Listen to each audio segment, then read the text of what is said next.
over at BangTheBook.com. We are your one-stop shop for sports betting news and information. Handwritten previews coming your way on all of the college football bowl games, including the Celebration Bowl between North Carolina A&T and Alcorn State. So we'll have all those for you to check out as we go throughout the days here over at BangTheBook.com, trying to get as many of those done in a reasonable amount of time for you as we can. We've also got daily NHL, NBA, and college basketball coverage. Plenty of stuff every week in the NFL as well. We got our YouTube videos over on our Bang the Book YouTube page. You can check out archived segments of Bang the Book Radio. Tons of stuff going on over there at the website. Make sure you check it all out. Finally, as you know, this and every edition of Bang the Book Radio presented by our friends over at DSI Sportsbook. BTB and the number 200 is that promo code. 100% deposit match bonus for the Sportsbook.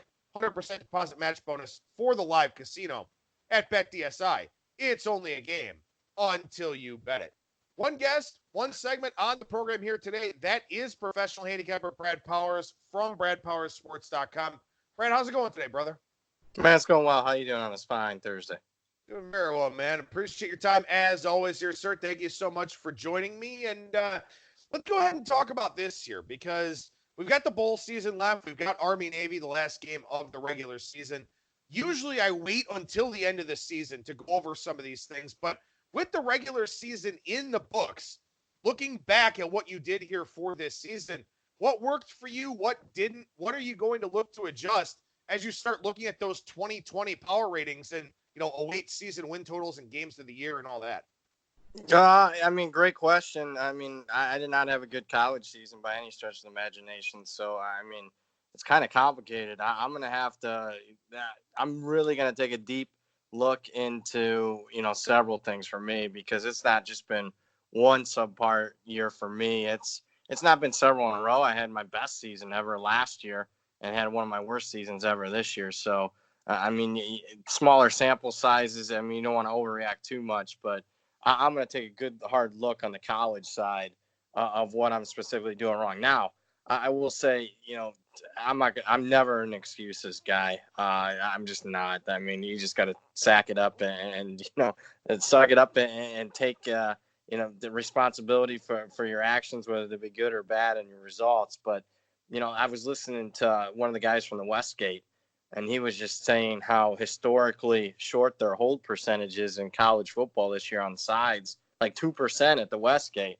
So, to me, that's a leading indicator that when on college sides, one of the sharper books in town, the Westgate's only holding like 2%. To me, that's saying that the public had a pretty good college football season. And if the public has a really good college football season, chances are that, because I'm so contrarian, chances are I'm not going to have a good college season. So that might explain a little bit of it. But certainly I got to go back to the drawing board for me. I'm not going to throw everything in the wastepaper basket, but, I'm looking at a 5-6 year, past results here. And it's just, I haven't gotten the job done in college. Well, I think it's one of those things, too, where, you will have some of these outlier seasons, especially as you mentioned, that hold percentage number is incredible. Yeah. Books generally want to be, 5 to 6%, if not higher. So that's extremely low on the college football side. And maybe it's just one of those years, and, we've talked about it a lot this season. There's really good, there's really bad, and everybody in between has been, kind of interchangeable on a conference level. So, sometimes it's just difficult to adjust to that, where teams are just remarkably inconsistent, and sometimes things just kind of don't fall your way. But again, you've got plenty of time to take a look at it here before the season win totals wind up coming out and those games of the year and all that. And I have no doubt that you'll bounce back and make the necessary adjustments that you need to here for the 2020 season. We've got one game left here in the college football regular season. It is Army-Navy, the standalone game. This time it comes in week 16 on December 14th. Navy a 10.5-point favorite here, despite losing this game the last 3 years. And this, of course, as we know, being a very competitive, generally low-scoring type of rivalry. That's a big number here for the Middies. It is, but, it makes some sense if you start just going, what's the strength or lack thereof in Army's case of this year's team? And Navy's been super impressive. We talked a little bit before the segment Navy, I've upgraded about 15 points in my power rating since the start of the season.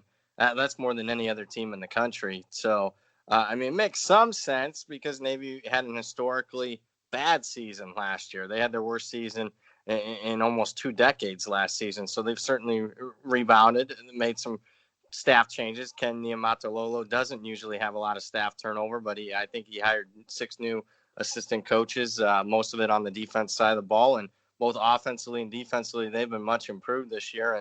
And they're on track if they can win these last 2 games, this game and against Kansas State in the bowl game. Navy's going to tie the record for most wins in school history with that Keenan Reynolds team from 3-4 years ago. On the other side, Army, I could argue, has been the biggest disappointment in college football this year. And I'll just hark to their season win total, which was sitting right around 9.5. The fact that they're only sitting at 5 and they're a clear underdog in this one. No other team in college football has fallen short of their season win total by 4.5 wins this year. So on one side, Navy's the most improved team in my power ratings, and Army has certainly fallen short. And it's not like Army's played an overly difficult schedule. There's another advantage for Navy here. They've played the much tougher strength of schedule this season. Yeah, I have Navy up 18.5 points in my power ratings from where I started with them.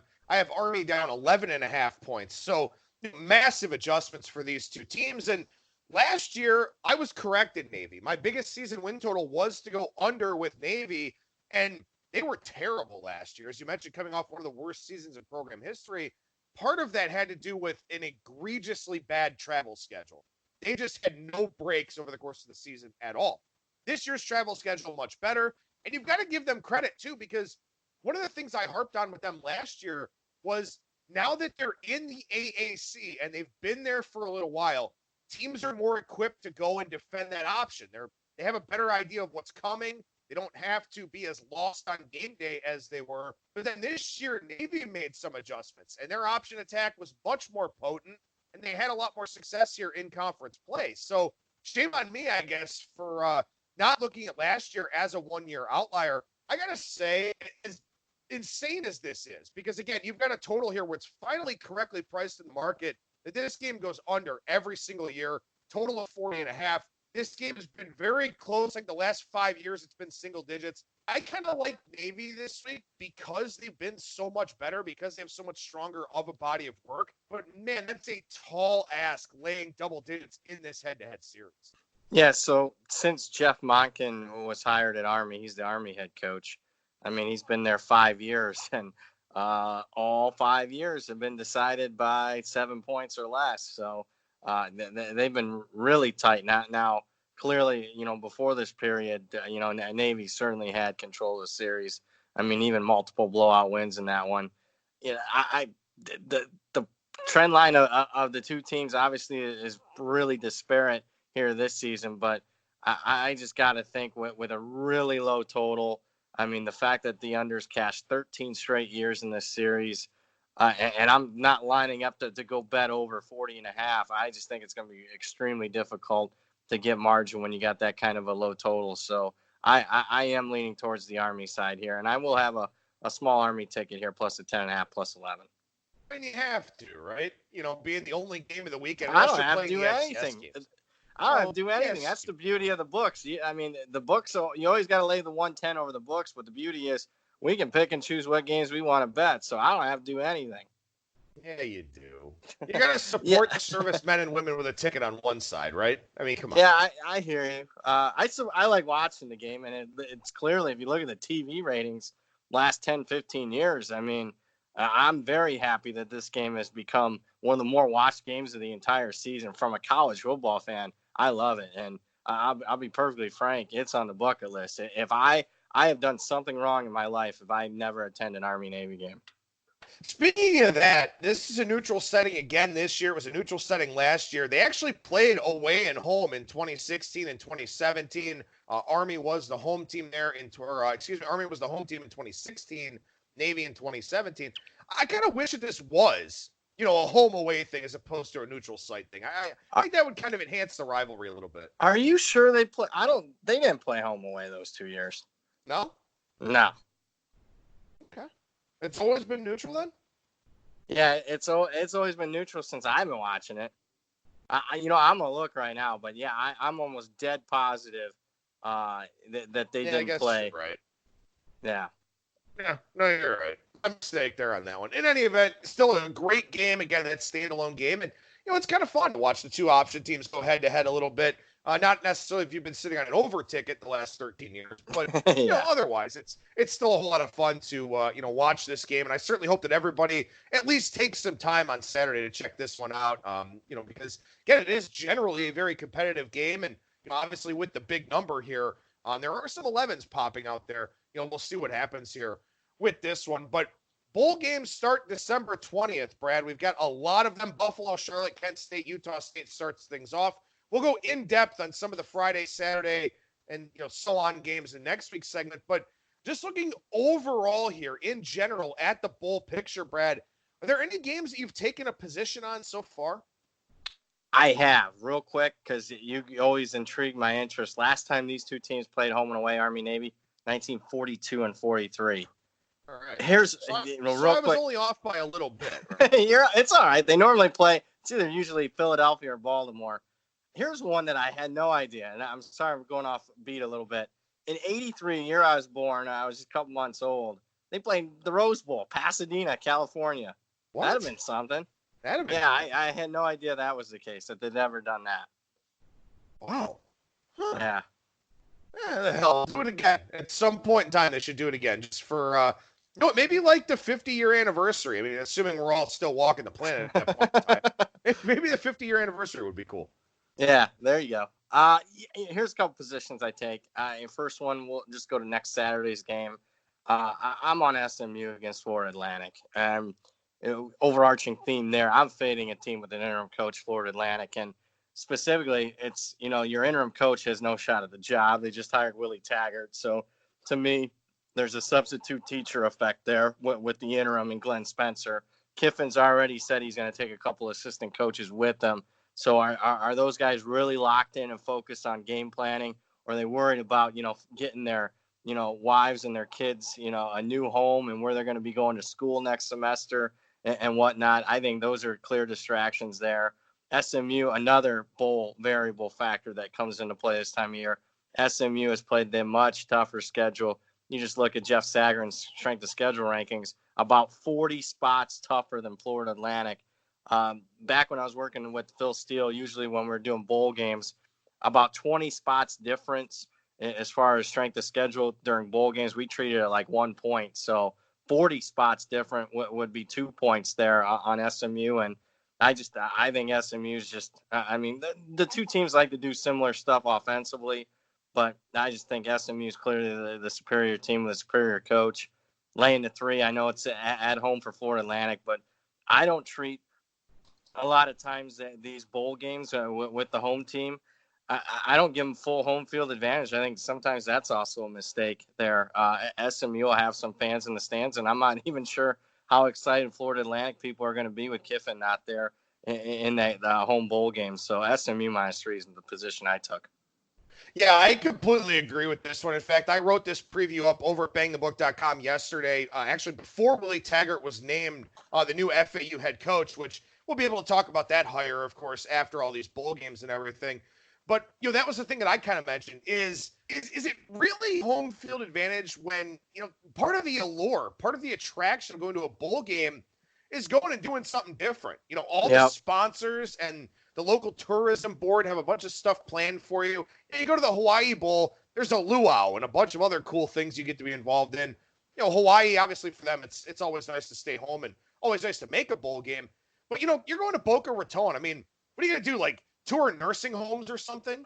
The Owls aren't going to be interested in that at all. SMU, at least it's something different, a different place to go, a different state. And of course, too, something else that I wrote about in my preview, and this is something you want to factor in. I'm sure we'll talk about motivation. If you want to do the Bang the Book Radio bowl season motivation drinking game, you can definitely do that.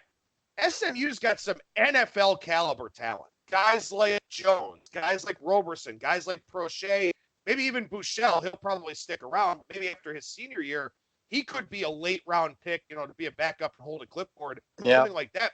These teams that have individual motivations with NFL type guys that aren't skipping the bowl game, there's a lot to be said about that. Sometimes that can overcome a lack of team motivation to a degree. SMU has team and individual motivation. FAU's got a couple of guys. Miko Dotson's going to go to the NFL, but beyond that, not a whole lot of, surefire NFL draft picks, not a whole lot of team motivation. That's all part of the equation to me here at this time of the year. Certainly is this time of year. And just overarching, generally speaking, I mean, however you handicap college football regular season, throw that out the window, because this is almost like an entirely different sport.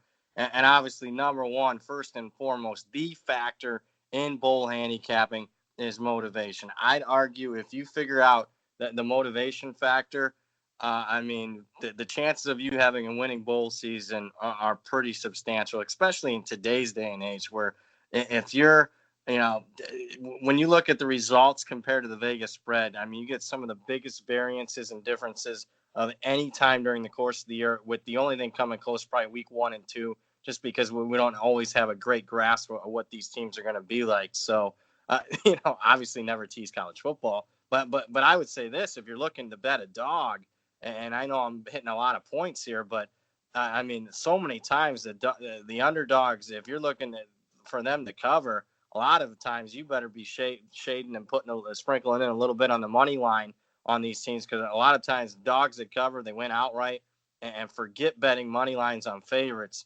because if you're looking for the favorite to cover, chances are they cover by margin. So in that regard, huge variances when it comes to the bowl games between the Vegas spreads. Yeah, the only position I've taken so far, I took Central Michigan at 4.5. Didn't sprinkle the money line. Shame on me for that, with that one coming down. Yeah. I want to hear your handicap on that, because okay. I bet San Diego State -3 at Circa on Sunday. Okay. Well, I guess I'll go first here. I guess we'll kind of switch roles here a little bit. I mean, look, you've got a Chippewas team that obviously played very well under Jim McElwain. Massive change. They had 3.8 yards per play last year on offense. 6.15 yards per play on offense here this season. This time around, McElwain at least has some level of exposure to that Rocky Long 3-3-5 defense. Saw it a little bit there when he was in the Mountain West. So I do like that a little bit. And look, Central Michigan's defense is not good. I completely understand that. My line coming into this game was San Diego State -0.5 point. So I just think there's a little bit of value there on the Central side. But, this running game for San Diego State is just abominable. I mean, it's bad. Maybe Juwan Washington's a little bit healthier for the bowl game than he's been, but 3.3 yards per carry for him, one play of 50-plus yards for San Diego State. They're not the least bit explosive here. So if they're able to slow down Central Michigan, I still don't think that they're capable of getting a whole lot of margin here in this one. McElwain's been good. Charlie Fry, former Akron Zip, he's been great as the offensive coordinator. The defense has, not been great, but I think they're good enough here with extra prep time against a bad offense. I like Central here. I understand that, San Diego State, I gave them a point for the game being in Albuquerque because they're more familiar with the setting and, maybe it played in altitude a little bit more, but I just think Central Michigan's the better team here. All right, fair. And it goes into your yards per play. Central Michigan obviously clearly much superior in that instance. I just thought San Diego State familiarity. I figured a lot of teams don't like defense, and obviously San Diego State, for much as they struggle on the offense side of the ball, defensively. Just looking statistically, top 5 in yards per game, top 5 points per game, yards per play, right up there. You're actually maybe beginning to question a little bit. I just thought San Diego State maybe gets a little bit of a lift with maybe a new guy behind center. I got to do more practice report reading on that and how that's coming along. And, finally, I hate playing on MAC teams in bowl season. I just think the conference compared to when I was there and I attended, when they had, guys like Byron Leftwich and Chad Pennington and Ben Roethlisberger, and the play where it was 15, 20 years ago, right now it's nowhere near that. And I just think, generally speaking, MAC teams and bowl games are a net negative. But We'll see. Maybe you want a friendly wager? Current line 3.5. That's fine. Yeah, we can do that. Split the difference. Wait, you bet 4 and I bet 3, right? Yeah, I got 4.5. Yeah, 3. I'm oh, fine 4 with and a half. 3.5. Let's do 3.5 then. I'm fine with 3.5. I mean, look, here's another angle to this game. I don't know how many people realize this, but Central Michigan is actually 42nd in the country in yards per play allowed on defense. And I get, they played in the MAC, and the MAC doesn't have a lot of great teams, but when you consider that this was, a decent defense last year, the offense was just so bad that there wasn't much that they could really do about it.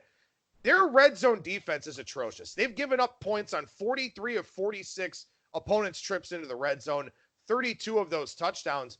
But San Diego State doesn't get to the red zone a whole lot, and their touchdown percentage in the red zone, 127th in the country at 42.5%.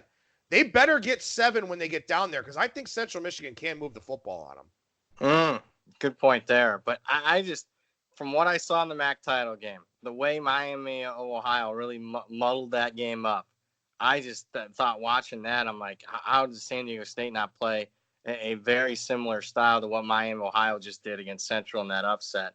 And it's not going to look pretty in the box score, but I think it's a very similar style play game than what we just saw in the MAC championship game. Hey, if San Diego State runs the opening kick back to the 5-yard line, then I'll probably start being a little bit more worried about, my thoughts on this one. But yeah, no, I agree. I mean, that was one, Miami of Ohio is kind of, I guess, the San Diego State of the MAC. I guess we can kind of call them that. They're not a great offensive team, pretty good defensive team. They did hold Central Michigan down. So yeah, I mean, I think it's an interesting one. We'll split the difference at 3.5, and you'll owe me dinner again. So it'll be perfect. All right. We'll add that up. Yeah, right. Total. God knows how many we have. It's going to be wine and dining you for an entire week at this point. That's all right. I'll be a cheap date for you, I promise. All right. So I've got a position on Central Michigan. You've got a position on SMU. You notice neither one of these are numbers grabs for us. These are both, true positions based on sides that we like here. Did you make any numbers grabs, or are your other positions, just kind of things that you like where you like the side and you think the line's going to move? I'll be perfectly frank. I mean, as much as I've appreciated Circa throughout the course of the season, getting early number grabs, I had a few like Texas A&M -4, and it's up to 7. That was a numbers grab for me. I was closer to the 7 where it's currently at now. That was one. I grabbed Washington early, right around 3 against Boise State. That was until I saw that 2 of Washington's best players were going to sit out for the game. So, I mean, that's certainly a concern. And maybe I'm a little more cautious than what I would have been 5 years ago, because a lot of these players announce the lead up to the bowl games that they're not going to play. Not as much as what I normally do. And other numbers grabs I would have had. I mean, boy, if you don't have maybe a bot, or you're not, got a quick trigger on those bowl games with Circa, you can miss out within 5 to 10 minutes on a lot of big time line moves. I mean, the other major position I've taken, it's not going to be a surprise, but I'm taking Iowa State against Notre Dame. You look at yards per play, pretty similar between the two teams, but Iowa State played a much tougher schedule than Notre Dame, and I am not a fan of what's going on offensively with them parting ways with Chip Long. I mean, to me, putting the blame on him, it's not Chip Long's issue. It's a Brian Kelly issue, why that offense has never really taken off in 10 years now for Notre Dame. I just think it's going to be probably one of those pros versus Joes games of the year in the bowls, because public's going to see a 10-2 Notre Dame team laying a very short number against 7-5 Iowa State. I really like Iowa State plus 3.5, and they will have the crowd edge in that game. They will travel extremely well. That's why the Camping World Bowl took Iowa State over Texas, because of their fans traveling. Well, and I think the important thing about that game, too, is that right now it looks like Matt Campbell's not going anywhere. USC sticking with Clay Helton. Florida State, I think Mike Norvell's a great hire. I really like that fit down there in Tallahassee. But looks like Matt Campbell staying right where he is again. So, that's a huge feather in Iowa State's cap, because we all know that, he's a phenomenal college football head coach. Unless he winds up going to the NFL, and I don't think he's really at that point yet, should be there on the sideline for that one. So that's something, again, and that's the hard part, right? You want to grab some of these numbers before they move, but We're talking about players that could sit out. We're talking about offensive linemen that could sit out, change the complexion of the game, won't impact the line at all, but could just change the way the game is played out. Coordinators. Oregon now not having offensive coordinator Marcus Arroyo, who's going to go to UNLV, be the head coach there. Coordinators make a big difference at this time of the year, too, because they do. The head coach is out there trying to close recruits. The coordinators are game planning for the bowl game and also recruiting at the same time. Clemson loses Jeff Scott. First time Dabo's lost a coordinator in a long time. I don't know if that matters so much for them because they're going to. He's still gonna split duties. Okay.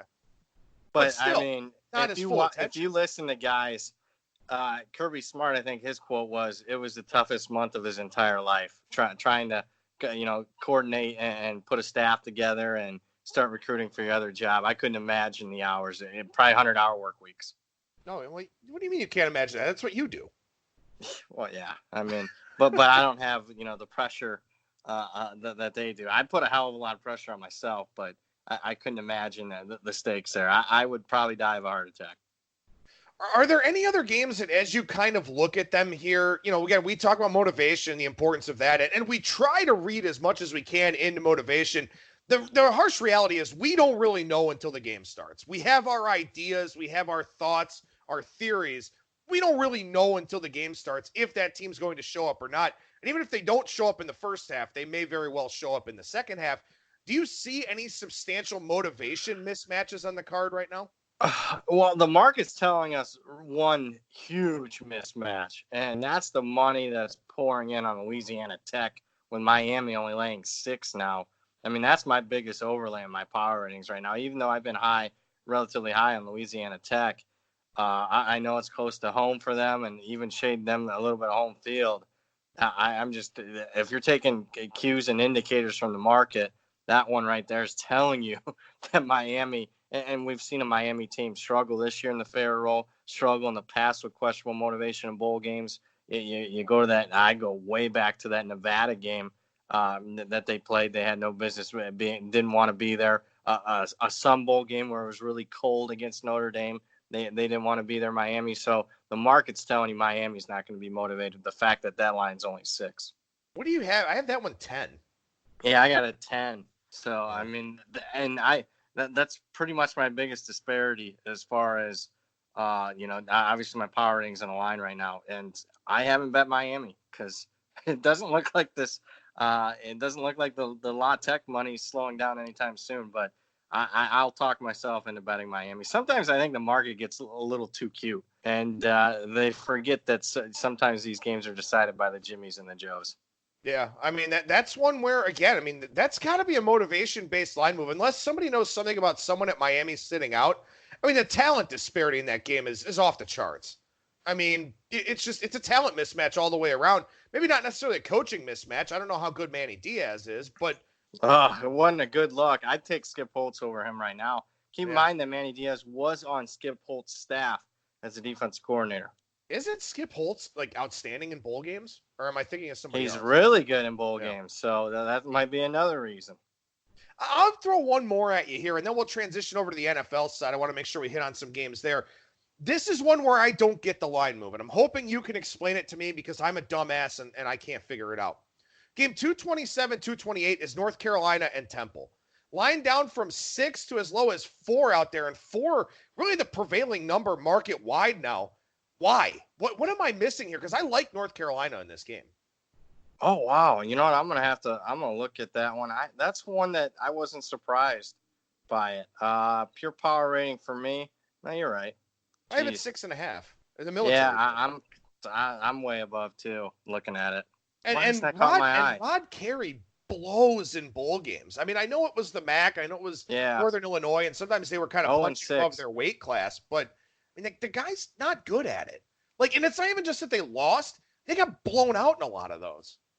Yeah, I'm in the 7.5 range, but, just real quick, Bill Connolly, who I really expect, his SP plus only has it 1. Wow. Jeff Sagarin, who can impact the market from time to time, only has it 4. So that's why I didn't catch my eye. I looked at everyone's power ratings and mine when I was making some early bowls. Just betting. I mean, the early lines that came out, I was just betting my power ratings and just doing a quick comparison to what else was out there in the marketplace. But that's why I didn't line up and bet, didn't take a big position on North Carolina. Plus, the line was 6, so it wasn't big enough for me to take a big position on the Tar Heels. But that might be a reason why the 2 respected power ratings out there in the marketplace are under the current number of 4.5. Yeah, I guess so. I mean, and this is one of those, though, for me where, we talk about the strength of coordinators. Obviously, everyone talks head coaches. I like Phil Longo and I love Jay Bateman, and they've got plenty of time to prep for a Temple team that is good. It's not great. And again, going up against Rod Carey, I'm wondering, can I milk a 3.5 out of this, do you think? Oh, it's possible. No, I wouldn't. I don't think that's going to be the case, but maybe. I mean, they just bet percentages. It looks like they're relatively split right now. I don't think you're going to get a 3.5. That's fine. I'll take 4. I'll take 4 and trust my handicap and see what happens with it. And that's a big thing here too when it comes to the bowl season. If things are moving against you, and obviously, anytime things move against our numbers, we're like, what's going on? What are we missing? What's happening here? I mean, at this point in time, you've done your work for 4 months, 4+ months. If you did summer work like you and I did, trust your damn numbers. Yeah. I mean, maybe it's just moving. Yeah, that's a lesson that I need to. Going back full circle to the first question you asked me on this segment. That's probably takeaway number 1 for me. I got to trust my numbers more, because if I had just trusted my numbers like I should have, it wouldn't have been a great season, but we'd have been treading above water. It would have been okay. Yeah. And I get it. I mean, there are unquantifiable factors all over the place in the bowl season, and you want to be aware of them.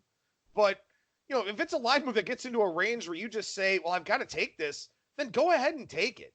Don't be scared of what's going on out there. Maybe your number's wrong. Maybe you missed something and you wind up losing a bet, but you're also going to win your fair share of those too. Nah, absolutely. You are. It's a fine line you got to walk with this time of year. Yeah, for sure. Absolutely. And we'll talk plenty more about the bowl season with Brad Powers as we go forward here throughout the month of December. And of course, be able to talk some of those bowl games in early January as well. We transition over to the NFL side of things here now, Brad. And in fact, we've been able to talk about a lot of the NFL card here this week with a limited number of college games. So nice little change of pace there. I'm going to overlap a little bit with some of our previous guests just because I want to get your take on some of the games that we've already discussed. Beginning with 3-13, 3-14 here, Houston and Tennessee. Such a fascinating game. First place in the AFC South on the line.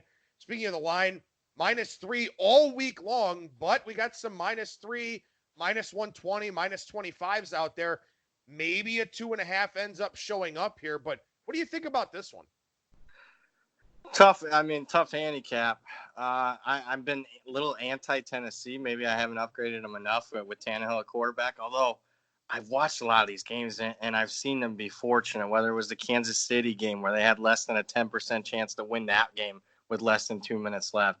Or it was, the Chargers game where the Chargers had scored like 2-3 times, called back by penalty in that game. And Melvin Gordon ends up fumbling on the 1-yard line. That was a win for them. Even the Indianapolis game, Indy's lining up for a field goal with 5 minutes left to take the lead. They block it, return it for a touchdown. So, maybe the breakthrough finally came last week. Certainly did it offensively when they had 552 yards, Tennessee. But, I'm a big guy that likes – if something happens on Sunday one way, I like going the other way the next week. And what we saw was a Tennessee team winning by 3 touchdowns and a Houston team that suffered the most embarrassing loss of Week 14 last week. So I am leaning towards the Houston side here, plus the 3. Next game on the board here, 3-15, 3-16 is Seattle and Carolina. Basically a short week for Seattle here. They play Sunday Night Football. Monday is kind of a waste with the late finish to that game. Then you got to go cross country here to Carolina. And I mean, it looks like the Panthers have quit. Ron Rivera gets fired. They come out, lay an egg last week. Is 6 too low here? I mean, This looks attractive, feels attractive. A lot of people are going to wind up teasing Seattle down to a pick 'em, which you don't get a whole lot of equity if you're not getting 7 and 3. But I mean, how can you back Carolina here? I mean, can you? You can't. You just can't, because there is the question that there's a good chance that they did quit because it looked like it last week against Atlanta. the problem why it's not higher is I think Seattle's generally overrated. I mean, what are they, like 8-1 in games decided by 7 points or less? And people will say, well, that's not so random because you got Russell Wilson at quarterback.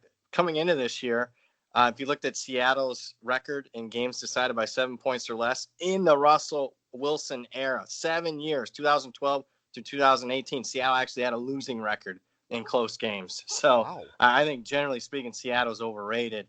That's why, I'm certainly leaning Seattle because I think there is a chance that Carolina just quit on the season because honestly, with new owner David Tepper, chances are he's cleaning house. So players got to worry about their jobs. Staff members, assistant coaches, everybody in that room could be out the door. A total rebuild for them next year, in my opinion. But I just think Seattle's generally overrated. And you just lost Penny, your running back, for the season. I know they got Carson, but that's why I haven't lined up and made a monster bet on Seattle. Yeah, it's tough. And again, we get this late in the year here. Some of these guys, again, we talk about individual and team motivations in the bowl season. You get a lot of individual motivations in the NFL because guys want to get paid. They're going to free agency, much guaranteed money as they possibly can. But on a team level, not everyone's going to buy in. And that's a spot in the NFL where, if you got a couple of guys that aren't buying in, it becomes painfully obvious that they're just not there. And bad things happen with those teams. So that is a real tough one. But that stat about Russ, Russ is phenomenal. And this defense has been kind of in a tailspin for the last really 3 or 4 years as some of those guys aged out of the team and, they kind of tried to rebuild on the fly, stuff like that. You'd feel like Russ was carrying them a little bit more in those close games. I'm really surprised to hear that. Yeah, 31-33, 2012 to 2018. Games decided by 7 points or less. Wow. All right, then. Well, of course, one of those was the Super Bowl when, Marshawn Lynch should have run the football, but of course wound up not doing so. Let's talk Buffalo and Pittsburgh here. The Sunday Nighter. Pittsburgh, 1.5-point favorite in this one. Buffalo, a team akin to Seattle that people don't really believe in a whole lot. Pittsburgh just, duct tape and tongue depressors kind of holding this thing together. And Mike Tomlin's done a phenomenal job doing that. What about this one? Where this line, I think you could make an argument that it looks cheap on the Pittsburgh side, but maybe that's by design. Maybe, but you look at public betting percentages, they're all over Buffalo in this game. You know what I found? You're in the Super Contest, right? Yeah, I'm not doing great. I'm 500, but yeah. I think they shaded that. This was stunning to me. What they shade this Pittsburgh 2.5 when the market's sitting at 1.5, 2. Normally, when they shade something, it's more often than not on the dog. And to me, it seems like it does seem like, despite the public betting percentages we see out there right now, it would seem like a lot of people would rather bet Pittsburgh in this game. I found that relatively surprising that they shaded Pittsburgh 2.5 here. Not that 2 is important or anything like that, but I'm more on the under here. I know this seems obvious, but sometimes the obvious plays win. It's only the 4th time in the last 5 years we've had a total this low, but the two teams are combined 20-6 to the under this year. Buffalo's been involved in 2 of those 3 really low totals in the last 5 years this year, and both have went under. I'm under 36, and I still lean Pittsburgh, to be perfectly frank. Looks like Juju Smith-Schuster and Connor are going to play, so maybe that even goes against my under recommendation. Yeah, that's one of those things, too, where one of the things I've noticed in the NFL, and if you take totals of 38 or lower since 2015, 34 and 26 to the under, so that's about roughly 57% there. One of the things I've noticed about the NFL, and I haven't run it for this year, but I noticed that, the previous 4 or 5 years, when a game was supposed to be high scoring, it was, totals up in the upper 50s. And when it was supposed to be really low scoring, 39 or below, 40 or below, it generally was. So again, this total is not, there for no reason. It's just one of those things where, the expectation here is for a very low scoring game. You make an excellent point. So when you have these outlier totals, these, really low totals or really high ones, I think sometimes the market's a little conservative, especially in the NFL where there shouldn't be very high variance compared to what a college football totals line could be anywhere from, 38 to 78. You just obviously don't see that in the NFL. And I think, maybe the bookmakers, maybe the professional bettors, there's at least some out there that have a drag. Well, I can't, the expected total in the NFL should be between 45, 46, 47. And I got a hard time, betting the under on something that's 37, 36 in today's day and age, and vice versa. It's tough for these bookmakers to set a line with, a totals line of 57 or 58 in the NFL, just because you're so accustomed to not seeing it. I will say this, and actually let me fix that. 17-13 to the under. Totals of 38 or lower since 2015. The Killer Sports database just shows you all the games. It winds up doubling up the sides. So you have to put in an extra step in the query. So again, that's 17-13 to the under 38 or lower here since 2015. I will say this. If I can find a good complement to it, I will be teasing Buffalo plus 7.5. I mean, low scoring game, expectation being that it's a tight game. That it gets no better than that in the NFL as far as a leg of a teaser goes. The problem is I just got to find something else to put with it. Oh, why not the Chargers plus 8.5? Because I think there's a chance Minnesota blows them out. Yeah, all right. Well, what about on a teaser card? Because I see Penny's dealing New Orleans 8. Why not the Saints 2.5? Yeah, that's not bad. Yeah, that's not bad at all. I'd be surprised if the Saints lose that game. So that's one that I think it's a good one. Good looking out. Maybe even the Cardinals plus 8.5. I don't know if I trust the Cardinals. I mean, Cleveland to me could be high variance, but good or bad. Well, I was going to ask you about that one. The Cleveland-Arizona game. That one, Cleveland up to 2.5 out there in the market. I mean, obviously we saw Pittsburgh go out there, take care of business. A little bit of a dicey game. I mean, they could have played better than they did, but they still came away with the must-win situation and got the win. Cleveland in a must-win situation too. Got to figure Baker's hand is better after 2 weeks, but I mean, he was a debacle last week against Cincinnati. But Arizona, I mean, it seems like it's no longer working with Cliff Kingsbury. Great point, especially offensively. You look at the splits. First 6 games of the season, Arizona was averaging 377 yards per game offensively. You stack rank that with the season averages. Number 7, offense, yards per game in the NFL. Last 7 games, though, 279 yards per game offensively. Stack rank that, it's number 30. So went from having a top 10 offense to having a bottom 3 offense here. First half compared to second half of the season. I haven't heard too much of this, but I think Baker's going to be motivated this week. He should. Why? Go back to college. What was one of those head coaches that didn't give him a scholarship? Cliff Kingsbury at Texas Tech.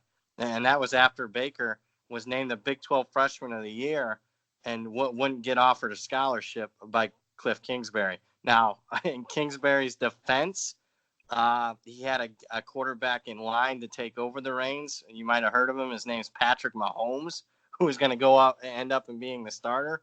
But, Baker was so upset he transferred to Oklahoma after that freshman season at Texas Tech. So I think there'll be a little bit of, maybe a little bad blood because Baker seems to be the type that would hold a grudge.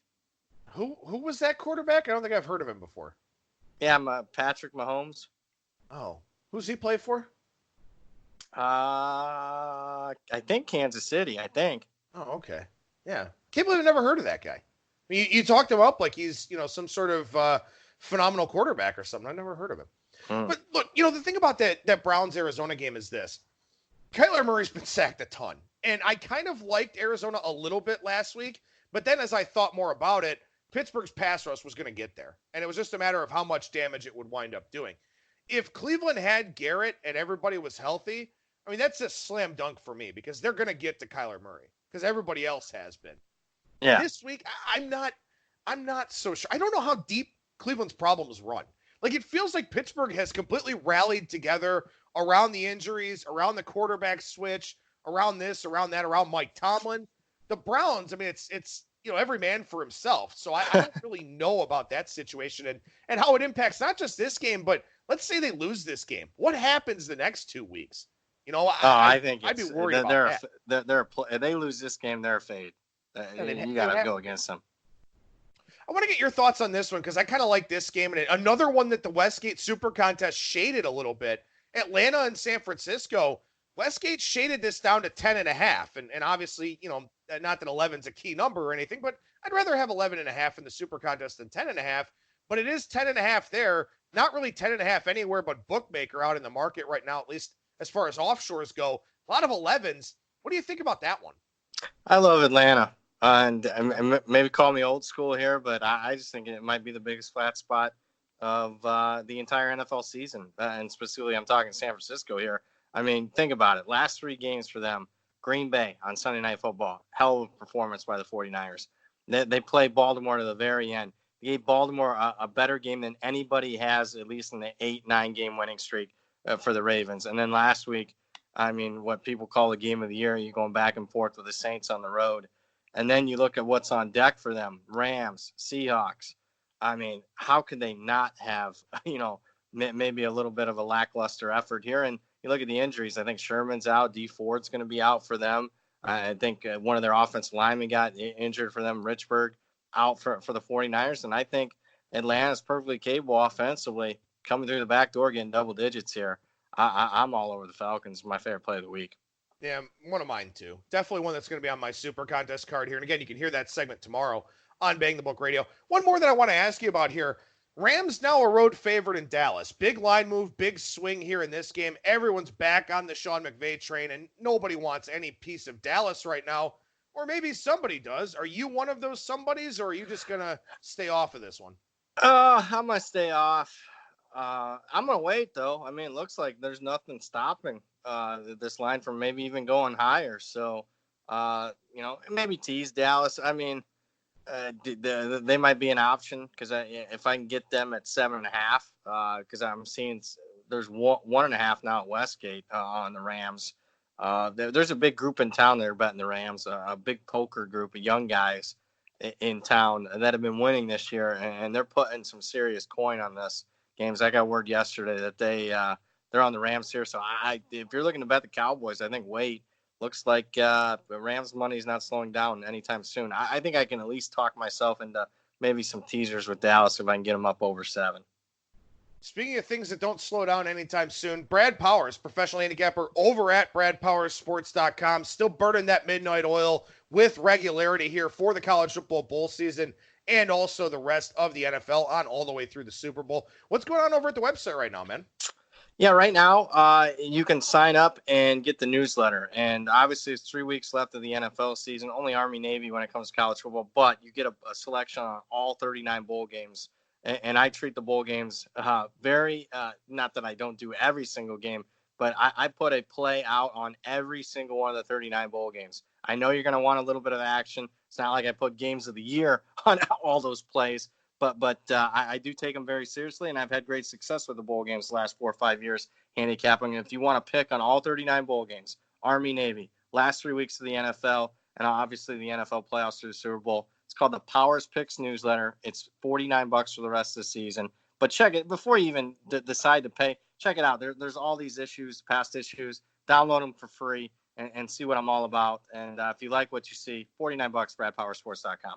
And make sure you follow Brad on Twitter at Brad Powers and the number 7. Brad, appreciate your time as always, my friend. Thank you so much for joining me, and we'll talk to you again next week. All right. Sounds good. Take care, man.